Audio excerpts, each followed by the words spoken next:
What's the story behind the official L. Ron Hubbard biographer? As a kid, I was told he was not a Scientologist, as if to say he's impartial and had no reason to say anything untrue. Who is he if not a Scientologist, or was I misinformed? Is he just not in the Sea Org? All right, here's what I can tell you. The guy's name is Dan Sherman. He was hired in the 1990s by the Church of Scientology. He was already an OT Scientologist. He'd been around in Scientology for many years. In fact, I believe, if I'm recalling correctly, that he was involved with OSA work against Jerry Armstrong back in the 80s, working with Mike Rinder. I seem to recall his name coming up somehow in connection with Jerry Armstrong's case. So he's been around for a while. He's been on the inside of the church for a long time. But no, he's not a Sea Org member, and I don't think he ever was. I don't know a lot about his background in Scientology other than that. I remember very clearly the event where he was announced as the L. Ron Hubbard biographer. It was a great big deal. Again, I think it was early 90s that this happened. He was presented as somebody who, you know, they'd gotten it down to a short list, and they'd worked these guys over and done various, obviously they did a lot of sect checking on them as Scientologists. There's no way they were ever going to give that job to somebody who was not a Scientologist, because David Miscavige absolutely holds exclusive control over anything going out of the church, and that includes L. Ron Hubbard's eventual biography.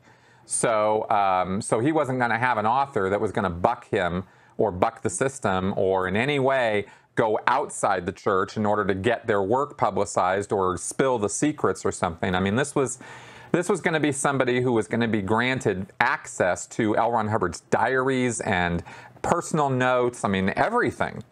So, you know, what kind of private conversations Dan Sherman might have had with David Miscavige about how to deal with some of the more troubling areas of Hubbard's life, such as the fact that he flunked out of college, never saw a day of combat, didn't have any war wounds. I mean, I don't know how they thought they were going to spin that, because that's the facts. I mean, we've got it all documented, but you know, the truth and the Church of Scientology are not close friends. So I imagine that whoever when they got Danny Sherman to do this job, they must have made it clear that, you know, he was going to be going with the church line and not with reality or truth. I mean, there's no way you could hire somebody for that job who was not compromised.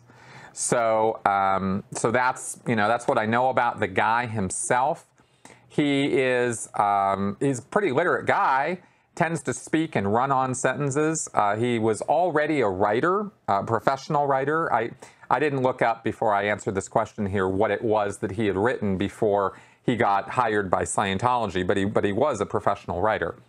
And he pretty much, his job at first was, I'm sure, compiling this biography, and something got put together because I remember some former members talking about seeing a manuscript.